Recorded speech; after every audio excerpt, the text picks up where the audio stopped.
નમસ્તે બાળ મિત્રો. આજે આપણે ઊંટ અને શિયાળની વાર્તા જોઈશું. મિત્રો, વિડીયો પસંદ આવે તો લાઈક, શેર અને ચેનલને સબસ્ક્રાઈબ કરવાનું ભૂલશો નહીં. તો ચાલો જોઈએ ઊંટ અને શિયાળની વાર્તા. એક સરસ મજાનું જંગલ હતું. તેમાં ઘણા પ્રાણીઓ રહેતા હતા. બધા પ્રાણીઓ એકબીજા સાથે મસ્તી કરતા અને સંપીને રહેતા હતા. ઊંટ અને શિયાળ બંને પાક્કા મિત્રો હતા. જ્યાં જાય ત્યાં બંને સાથે જ હોય એવી તો એની પાક્કી દોસ્તી હતી. એક દિવસ ઊંટભાઈને શેરડી ખાવાની ખૂબ જ ઈચ્છા થઈ. ઊંટભાઈએ તો શિયાળભાઈને કહ્યું કે મને તો શેરડી ખાવાની ખૂબ જ ઈચ્છા છે. શિયાળભાઈ કહે, શેરડી તો મને પણ બહુ જ ભાવે, પણ શેરડી તો નદીની સામે કાંઠે એક ખેતર છે ત્યાં છે. તેના માટે આપણે નદી પાર કરીને જવું પડે, પણ મને તો તરતા આવડતું જ નથી વળી.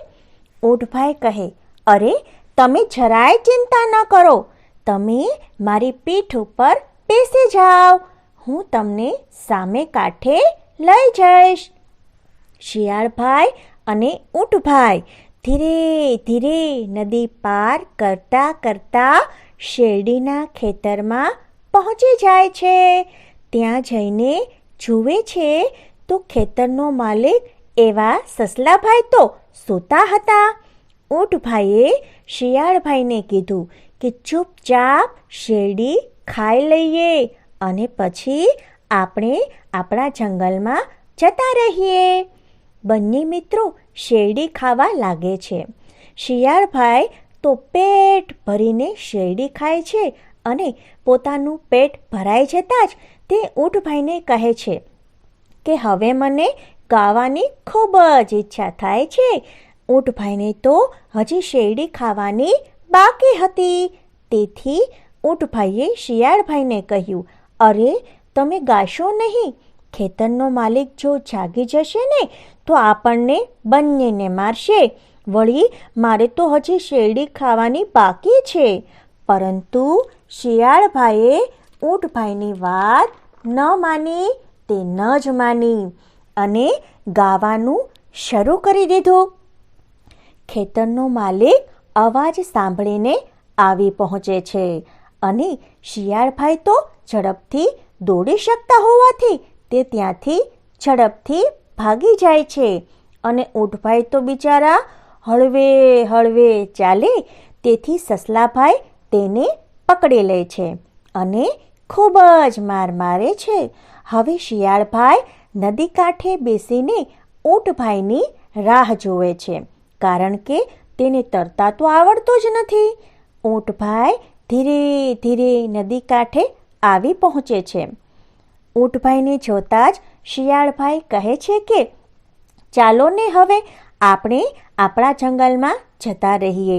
ઊંટભાઈ તો કશું જ બોલતા નથી અને શિયાળભાઈ તો ઊંટભાઈની પીઠ પર ચડી જાય છે.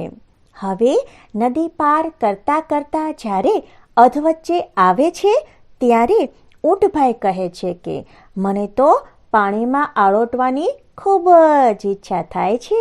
તો શિયાળભાઈ કહે, અરે એવું ના કરશો, એવું ના કરશો, હું તો ડૂબી જઈશ, મને વળી ક્યાં તરતા આવડે છે.